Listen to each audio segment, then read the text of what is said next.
Galera do Miguel Couto, galera de todo o Brasil, nós estamos aqui com a área de Ciências Humanas e suas tecnologias para fazer o comentário desse Enem 2015 com a equipe do Miguel Couto, professor Igor, de História e Filosofia, professor Kelly Júnior, de Geografia, professor Botino, de História, professor Camilo Góes, de História também, né? Então nós estamos aí para fazer esse comentário da área de Humanas, né? E vamos começar aqui com o professor Igor. Professor, essa área de Humanas trouxe esse ano algum tema novo, alguma coisa, alguma discrepância em relação a tudo que o Enem vem cobrando ao longo desses anos? Não, eu acho que está tudo dentro da linha que a gente já tem visto nos últimos anos sendo construído aos poucos, né? A coisa de pensar, por exemplo, como a democracia é construída historicamente, a ideia da construção está muito presente. Tem questões de filosofia sobre democracia, tem democracia no Brasil, por exemplo, tem a questão de qual a função do Estado, tanto no campo da filosofia, tanto quanto para o campo da história também, a questão das relações sociais, as relações do indivíduo um com o outro, do indivíduo com o Estado. Então, pensando nessa dinâmica aí, esse campo interseccionado entre a história e a filosofia, eu acho que está muito próximo daquilo que já tem sido construído ao longo dos anos. Sim. Nada muito novo. Perfeito. Só que a prova ela tem pedido cada vez mais do aluno uma leitura mais crítica sobre as coisas. Sim. Mas dentro do campo do conteúdo, da temática, os eixos temáticos, estão claros, são muito similares aos dos anos anteriores, imagino eu. Perfeito. Botino, teve alguma incidência maior em história do Brasil, em história geral? Houve uma discrepância entre essas cobranças, ou a prova foi bem equilibrada do ponto de vista da história? Não, do ponto de vista da história não. Geralmente a prova ela tende a cobrar um pouco mais o contexto história do Brasil, né? Então são temas que geralmente o aluno tem sempre muita a necessidade de saber, ei, professor, o que cai, o que não cai, né? E nenhum de nós tem bola de cristal, mas ao mesmo tempo, por ser uma prova que a gente já consegue perceber uma determinada característica, por exemplo, são temas muito recorrentes com relação à Constituição, né? Sim. Vimos tema Constituição, vimos Era Vargas, que não é novidade para ninguém, cair Getúlio, né? Ditadura civil e militar no Brasil também, né? Então, quer dizer, caiu uma questão que eu achei bastante interessante, legal, que chamou a respeito do movimento social da República Velha, que é a Guerra de Canudos, né? Que é um tema importante, já foi até tido como filme, né? Minissérie, enfim, de emissoras de TV, questões com grau de relativa importância, interessante também a respeito da história geral. Eu não consigo ver diretamente algo relacionado à história da América mais precisamente. Mas, de qualquer maneira, elas estão cada vez mais, como o professor Igor falou, dentro dessa questão, né, da multidisciplinaridade, com uma abordagem muito maior com relação não só à história e à filosofia, mas à sociologia também. Né? O que eu sempre digo, eu converso com nossos alunos, a prova do Enem está sendo cada vez mais social. Social no sentido de abordar a formação da sociedade brasileira, né? Um tema que a gente já sabia que ia cair com relação à relação colonizador-colonizado, né? Como o caso da questão referente à descoberta do Brasil, né? A questão do negro, do escravo, isso é certo, né? Não tem como, gente, porque falar de sociedade brasileira hoje fala das nossas heranças culturais, né? De formação, seja ela do europeu, do africano, né? Do indígena, do nativo. Então é aquele lance, professor Joca, a gente percebe que, né, a história do Brasil ela acaba por morarmos no Brasil, por sermos brasileiros, dela está, assim, maior destaque, mas isso não quer dizer que não cai a história geral, cai também. Com certeza. Assim, a minha aspas que eu abro aqui é com relação à cobrança da história da América, de uma América mais contemporânea, talvez, né? Não sei qual é a opinião dos colegas, mas eu acho que, né, a América Latina ela é importante, ela no cenário mundial ela tem, né, o seu destaque, o seu lugar também, e a prova poderia estar tocar um pouco mais nisso, tocar né? um pouco mais não nesse abandonar sentido. por completo. Né? Não, mas a história do Brasil é fundamental. Sim. E ela, no meu ponto de vista, até por morarmos aqui, por a prova ser uma prova de caráter social, né, não tem como não abordar mais a história do Brasil. E, professor Botino, você acha que essa história do Brasil que foi cobrada, ela foi uma história do Brasil mais contemporânea, mais visando a política, por exemplo, atual que vive o país, ou ela realmente foi no contexto histórico para poder a cobrança ser isso, né, um pouco mais, digamos, antiga, né, ou mais atual, contextualizando o processo político que vivemos hoje no país? Entendi. Não, isso infelizmente não. Eu acho que poderia ser um pouco mais reflexiva até. Sei que o professor Igor, né, concorda comigo. Por quê? O que acontece? A prova, vamos lá, ela cobrou uma questão, de certa forma, que chama temática pelo menos, né, professor Camilo? Com relação ao descobrimento, né? Período pré-colonial, não. Aí a gente entra no período colonial, que é um período vasto pra caramba, né? e que falou, mas não diretamente, porque fala a questão do escravo. Então eu tenho escravos durante a colônia e tenho escravos durante o Império. Né? Do Império a gente parte para a República Velha. Aí cai uma questão de movimento social na República Velha, Sim. que foi, no caso, a Guerra de Canudos. Aí pega uma contemporaneidade um pouco maior, porque aí você tem, dentro de uma história mais recente, da Revolução de 30 para cá, né, a Era Vargas, que foram duas questões a respeito do Getúlio, né, a ditadura civil-militar, e uma a mais, né, professor Kelly, com relação àquela questão da abertura, né, que fala um pouco aí já mais política mais recente. Agora nada, por exemplo, a respeito da Nova República, né? Ou seja, do governo Sarney para cá. Então eu acho que seria interessante, eu acho que seria legal trazer essa discussão, né? Trazer a questão econômica brasileira, como é que se tem comportado o Brasil dessa forma. Só que eu acho que aí a prova ela pode ganhar, não vou afirmar, mas ela pode ganhar uma conotação política que eu não sei até quando seria interessante. Estritamente política, né? Então eu acho que é mais legal você trazer para reflexão, né, com relação ao que tem acontecido, de que maneira que a sociedade brasileira até possa agir, né, jogar junto, vamos dizer assim, do governo para que a realidade mude.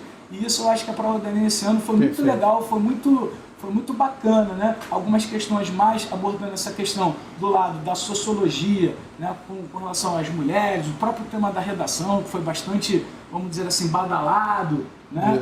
Por todos os alunos, enfim, pela sociedade em si. Né? Então eu acredito que não tem como fugir muito da história do Brasil não, porque a gente mora aqui, a gente vive, né, com relação ao nosso país. Né? Professor Camilo Góes, dentro dessa questão da história, o senhor acha que essa prova foi bastante conteudista, ou seja, não só cobrando conteúdo, mas bastando ao aluno que ele soubesse aquele conteúdo, ou era preciso que ele interrelacionasse, contextualizasse os conteúdos de história por ele vistos em sala de aula? Joca, eu vou pegar das falas dos meus amigos Igor e Botino. Se a gente reparar, o tempo todo eles falaram em movimento, em processo. A prova de humanas do Enem hoje é uma prova viva. O conteúdo está presente, mas o conteúdo não está estático aqui. Eu sei o conteúdo, eu acerto a questão. Eu preciso cada vez mais desenvolver competências e habilidades, que inclusive estão no edital, e que me permitam pensar historicamente o que está sendo construído aqui. Por exemplo, a gente tem questão que fala sobre, como o Botino colocou muito bem, o colonizado e o colonizador. Mas o que vai ser abordado nessa questão é a noção de alteridade, de respeito sobre a cultura do nativo ou de etnocentrismo, ou seja, de sobrepor os valores de uma cultura sobre outra. Enfim, então é um evento histórico, no caso é a descoberta do Brasil, mas que vai trazer para o aluno uma perspectiva de relativismo que ele poderia estar usando em vários outros contextos. Sem dúvida. Ou seja, o conhecimento do conceito de relativismo está presente? Sim.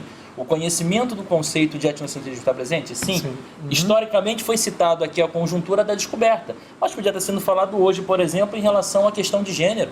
Eu podia estar falando da questão dos homossexuais, no caso dos Estados Unidos, ou eu podia estar trazendo para a questão da mulher mesmo, como foi o tema da redação, ou na questão Oriente-Ocidente, hoje nós temos esse choque de valores, enfim, o conceito que está presente nesse contexto histórico, ele é vivo. Ele poderia estar presente em qualquer outro contexto histórico. A história entra conceitualmente, sim, mas essencialmente como um pano de fundo para trabalhar competências e habilidades que estão pré-estabelecidas. Só para ilustrar o que o Camilo está colocando, eu não posso deixar de citar um historiador, um grande historiador, que é muito referência para todos nós, que é o Mark Bloch, né? Que já dizia, a história ela é filha do seu tempo. O que significa dizer? Que a história ela está em constante construção. Né? Então, quer dizer, não é nada preso nas pirâmides do Egito ou numa história, né, medieval, antiga, ou o que quer que seja. Que acaba ali naquele momento, né? Pois é, mas ela é parte de uma construção humana, né? Da sociedade da construção humana. E essa dinâmica da construção está presente para a filosofia toda. Né? Se você for ver a questão do Trasímaco, por exemplo, quando ele fala o que é o conhecimento, o real, a justiça, mais à frente também, por exemplo, com o próprio Paulo Freire, tem questão sobre a autonomia do pensamento, a construção do sujeito, é o que eu diria. Do sujeito crítico. Então a prova exige do indivíduo, ainda que aí tem essa discussão, mas eu não concordo com algumas das visões, mas não precisa concordar. Basta que entenda a concepção do sujeito que está ali escrevendo, quer dizer, do autor. Você compreende o que ele está escrevendo, qual é a percepção dele, é possível já alcançar a resposta. E aí, isso é mais importante. Que eu estou colocando, por exemplo, quando ele trabalha nessa questão do colonizado e colonizador, ele fala lá que eles não tinham lei, não tinham rei, não tinham fé, porque não tinham esses mesmos valores de acordo com a cultura europeia, tinham valores diferentes, você está trabalhando um conceito de relativismo que o aluno vai ter que levar para a questão do Paulo Freire, que o aluno vai ter que levar para a questão da Simone de Beauvoir, e por aí vai. Então, a prova está trabalhando conceitos históricos, beleza, mas esses conceitos estão amplamente permeados pelas competências e habilidades que estão presentes no digital. Inclusive a questão emblemática da Simone de Beauvoir, né, de 1960, que traz ali disfarçado uma questão de ideologia de gênero, mas que não toca nesse assunto. É uma questão de movimento social, De implicação. Qual é a implicação dessa mudança de pensamento? É mais ou menos como quem diz assim, o que acontece no mundo em função dos eventos da década de 60? Sim, a é mudança de pensamento isso. gerou o quê? É porque nós vimos uma viralização dessa questão no Facebook, né, e nas mídias como um todo, mas é uma questão que não trata da ideologia de gênero, mas o papel da mulher naquela década. Né? Então, assim, é muito mais uma questão muito social, exatamente. Eu particularmente acho que seria muito interessante ver o tapete pegando fogo mesmo, com relação a essa questão do gênero. Né? Para quê? Para que se ampliasse essa discussão. Né? Eu acho que aqui ninguém tem dúvida de que a sociedade brasileira ela vem rompendo barreiras. Vem. Isso é fato. Só que outras grandes precisam ser rompidas também. Né? Então, tomara que as provas sejam cada vez mais nesse sentido, reflexivas, de trazer né? a reflexão. Justamente isso. Bom, então, dentro dessa questão da história, o professor Hugo, de Geografia, pegou um trânsito, né? Nós estamos no Rio de Janeiro, uma cidade com uma dificuldade da mobilidade urbana muito grande. O professor Hugo, então, pegou um trânsito vindo de um outro município. Ele estava tirando lenha ali, essa barba de E chegou agora, então, o professor Hugo, de Geografia, também do Miguel Couto. Bom, a prova de Geografia, professor Kelly, então, alguma novidade, alguma coisa que tenha destoado em relação aos outros anos? Ou os temas de geografia foram temas clássicos, né? Tocando realmente em todas as competências e habilidades propostas pela prova do Enem? Eu acho que foi uma prova muito bem feita, muito bem elaborada. Me surpreendeu a grande quantidade de parte física, né? De cartografia, de interpretação, de biomas, né, do Brasil, dando uma ênfase muito grande aos biomas brasileiros, isso me deixa muito feliz. Cobrou temas clássicos como Fordismo, Toyotismo, desmetropolização, são temas assim bem clássicos, né, em relação ao Enem. Agora, o que me chama a atenção é a prova continua sendo muito bem elaborada, pesada, com os textos bem pesados, o aluno tem que ler, as respostas nem sempre são tão difíceis, mas o aluno tem que uma interpretação cada vez mais aguçada, senão ele não consegue responder. E, de certa forma, como o professor Camilo falou, em vários momentos, né, interligando as disciplinas. Sim. Uma questão que eu achei muito interessante foi a questão da China, né, que ele cobra uma visão, a princípio, né, conceitual de socialismo de mercado, mas, ao mesmo tempo, ele cobra o que está acontecendo em relação a esse socialismo de mercado hoje, para o interior da China, ao mesmo tempo que ele fala também da relação, né, da preocupação de outros países com a informação, a tecnologia americana, né, com a parte de interpretação de dados, que hoje em dia é uma coisa super importante. Então eu achei a prova muito interessante. A única preocupação que eu tenho hoje é a seguinte: a cada ano que passa, a prova do Enem ela fica mais nítida. Hoje você já consegue, né, criar um corpo da prova do Enem, coisa que nos anos passados ficava muito difícil, pelo menos eu acho que hoje, não sei se concorda comigo. Hoje você consegue fazer um prognóstico. Exatamente, você já começa a trabalhar temas que foram, né, colocados no passado e hoje você, né, criar uma certa rotina do Enem. A única coisa que me preocupa é, sendo uma prova nacional, eu acho que os textos são textos relativamente nobres, e que eu não sei se a sociedade brasileira, principalmente a parte pública, de repente estaria apta a fazer uma interpretação como nos grandes centros. Né? Muitas das vezes as respostas são, repito, as respostas são simplórias, são básicas, porém os textos são textos mais elaborados, né? Mais elaborados. Mais trabalhados, essa é a minha preocupação. São autores bons, né? Porque assim, os alunos me perguntaram assim, professor, posso direto pronunciar? Sim. Posso pular o texto? Esse ano eu não pular deu, o texto. não deu. Não é que a resposta está no enunciado, mas é muito importante você entender o contexto do texto para depois você elaborar a sua questão, que é diferente dos outros anos, que muitas vezes você poderia ir direto na pergunta. Realmente é um texto mais erudito. Exatamente. Só fazer uma colocação, é uma diferença clássica que a gente aprende quando faz oficinas de preparação para o Enem, o próprio INEP coloca isso muito bem. Há uma diferença entre a questão contexto e a questão contextualizada. A questão contexto é onde o texto está presente, mas ele em alguns casos é dispensável para que você faça a questão. A atual prova do Enem é uma prova contextualizada. O conceito está presente, mas a pergunta, muitas vezes, ela não é uma pergunta. Ela é uma afirmação que se interrompe e que vai ser complementada pela resposta que está ali. Então, é uma questão que está inserida dentro daquela dinâmica que o texto traz. Fiquei feliz, só para complementar, fiquei feliz também com algumas questões que o aluno, tendo uma visão cartográfica, ele poderia também chegar a respostas. Eu achei interessante, inclusive, essa questão que o professor Kelly falou da visão cartográfica, e o professor Hugo pode ajudar.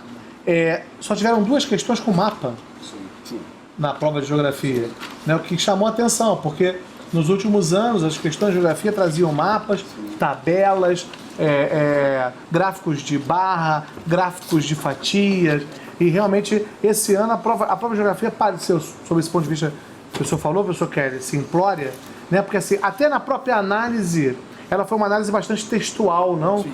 Pouco elaborada do ponto de vista de tabelas, gráficos, mapas, etc, né? O senhor Hugo podia comentar um pouquinho sobre isso. Talvez a prova de geografia foi mais curta em relação ao ano passado, temos menos questões de geografia pura em relação à prova do ano passado, 2014. Mas, reforçando o que o Kelly disse, ela continua sendo a grande vedete a geografia física. Então, por exemplo, a gente, na verdade, teve menos análise cartográfica, mais textos esse ano, porém, uma coisa que é importante ressaltar é que a prova de geografia, por mais que se tente contextualizar, trazer para um conceito de geografia moderna, ela é aquela geografia clássica.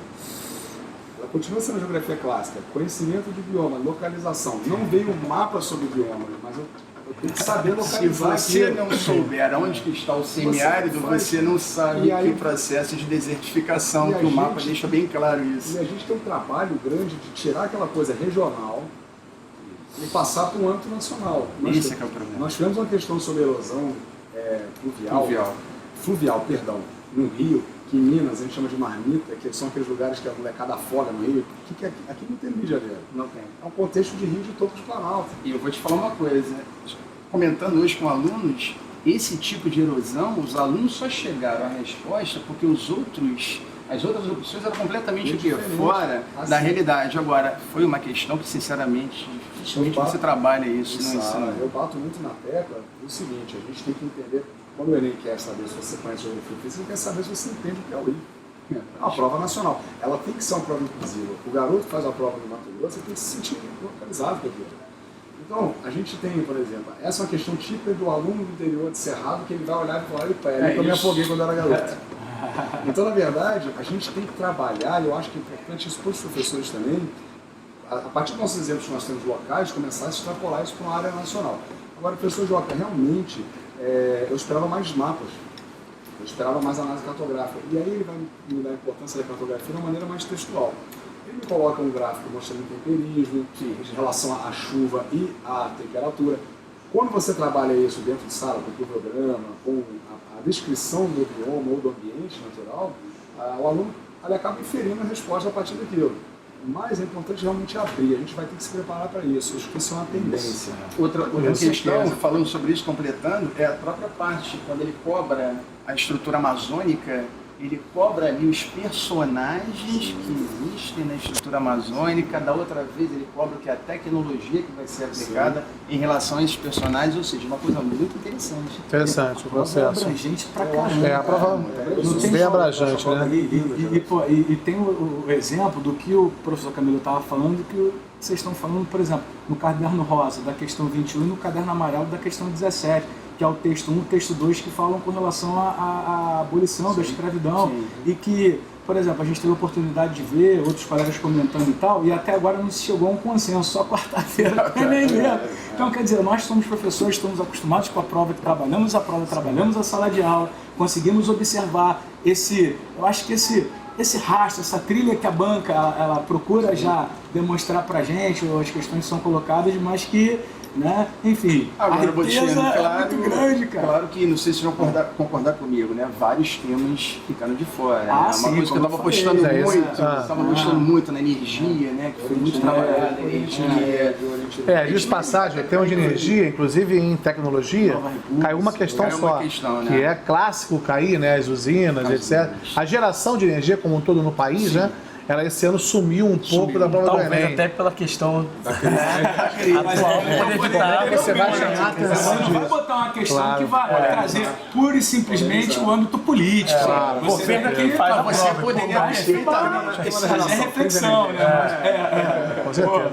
Agora, professor Igor, destaca mais alguma questão de filosofia, alguma questão que tenha caído estritamente de um pensador filosófico, que o aluno tinha que ter uma filosofia bem apurada para poder fazer a questão, ou bastava a ele uma contextualização com a história, uma interdisciplinaridade, ou caiu alguma questão de corrente filosófica mesmo, própria? Não, em outros anos já caiu. Isso, Corrente filosófica exatamente, mesmo. isso. Falando sobre A filosofia escolástica, pensada, né? pré-socráticos, alguma coisa Exatamente, nesse sentido. isso. Esse ano a leitura da questão já dava um encaminhamento. Por exemplo, eu botei essa questão do pensamento autônomo. Bastava ler o Paulo Freire, você conseguia compreender qual é a proposta dele. Era só associar o pensamento autônomo com a ideia de crítica. Se você conseguir associar essas duas categorias de pensamento, já dava para responder a questão. A questão do Trasímaco sobre a questão da construção do real, do justo, que ele fala sobre a ética, que isso é uma coisa construída, não é uma coisa fixa. A leitura já é o suficiente. Você não precisa conhecer sofistas e o universo que ele viu para Pois é, compreender essa é a isso. pergunta. Então, se você a conseguisse filosofia da prova ela foi uma filosofia não tão pesada de correntes eu acho filosóficas. que a única que você precisava conhecer um autor que a história trabalha muito também, para poder fazer a questão, você precisava saber de fato era o Hobbes. Acho que é o único que você precisava saber qual é o pensamento de Hobbes, que é o pensamento hobbesiano. Sabendo isso, qual é a proposta de Hobbes, né, de criação do Estado, e por que quer criar um Estado? Porque é um mundo em caos. Se você entende Mas essa isso, proposta é abordada em história?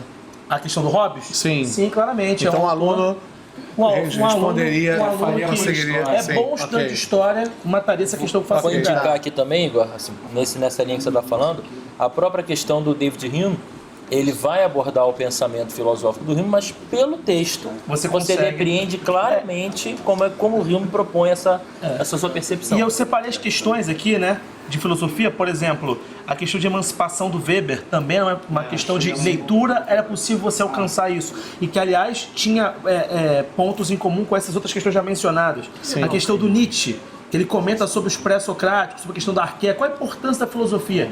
É a percepção dele sobre a importância da filosofia. Ah, eles estão certos ou não? Não interessa. O que importa é que eles estão buscando racionalidade. Então, veja, a leitura já é o suficiente. A questão sobre a ágora, eu acho que é a única questão que o cara teria que saber um pouquinho mais de Grécia. História antiga. Que não está muito Que no não- cenário do vestibular do Rio de Janeiro. Exatamente. Precisa, E que, na verdade, Pois para é. mim, não entra tanto nem na questão da filosofia, mas sim da construção do conceito democrático.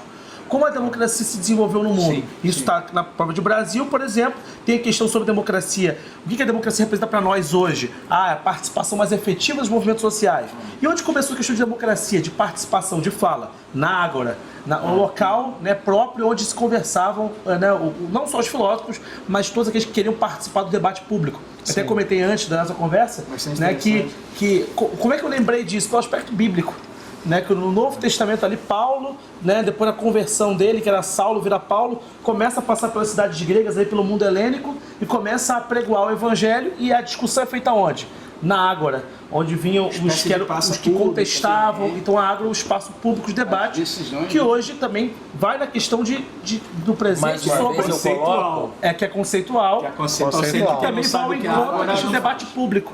Mas- Tinha uma questão de debate público no presente, por exemplo, sobre a questão eu acho que, não sei se é alimento ou o que for, mas alguma questão lá no final da prova, pelo menos a prova rosa, fala sobre a importância do debate público para decidir algumas coisas no presente. mais uma vez eu afirmo, como a Conceitual. prova é viva, você tem o conceito, mas, por exemplo, essa questão da democracia está presente na Ágora, beleza, eu tenho que ter esse conceito de Ágora para responder. Mas algumas questões à frente ele vai falar qual é a importância dos movimentos sociais no final do regime militar na transição para a democracia. E no gabarito ele afirma, no nosso suposto gabarito ele afirma, que é deixar claro que a democracia não se faz apenas pela representação partidária, que a democracia se faz nos movimentos sociais, na atuação direta, no dia a dia. Então, você tem um conceito de Ágora, sim, onde eu aplico a noção de discussão democrática na antiguidade. Mas algumas questões à frente ele traz esse conceito para a atualidade, onde não está presente a cobrança do conceito. Ninguém perguntou o que é ditadura, ninguém perguntou o que foi passeata dos 100 mil, ninguém perguntou o que foi direta já, nada. O conceito não estava presente. É simplesmente você ter a dimensão de que democracia se faz tanto na rua quanto nas urnas. Eu acho que a última coisa para destacar nessa prova, por exemplo, a questão do Tomás de Aquino também sobre o bem comum, né, a ideia de que se construir um bem comum, um objetivo coletivo para todos, enfim. Mas uma coisa que eu destaco em relação à prova, que eu acho que foi o que o Kelly indicou. O aluno, através da leitura, ele consegue alcançar. Mas se falta para o aluno algumas categorias básicas do conhecimento, né? Aquelas chaves de leitura importantes, e se ele não tem o repertório vocabular, ele não consegue entender, ele não faz a prova. Ele tem que ter repertório. Então, às vezes, ele não entende tanto do conteúdo com profundidade. É necessário, evidentemente, mas às vezes ele não tem tanto conteúdo. Mas se ele tem repertório, se ele tem leitura, se ele consegue ter estofo intelectual, ele faz a prova de filosofia. Beleza. Inclusive, se a gente olhar nas competências e habilidades que o edital apresenta, isso está presente. Muito mais do que a questão puramente conceitual. Então, acho que de uma forma geral, o aluno ele tem que perceber o seguinte, que o conteúdo sempre na nossa vida ele é fundamental. Sim. Agora, a habilidade e competência, cara, para realizar esse tipo de avaliação é fundamental. Que aquele modelo de vestibular, né, aquele engessado, ele já não existe mais. Então, o aluno ele fica muito preocupado. As minhas específicas.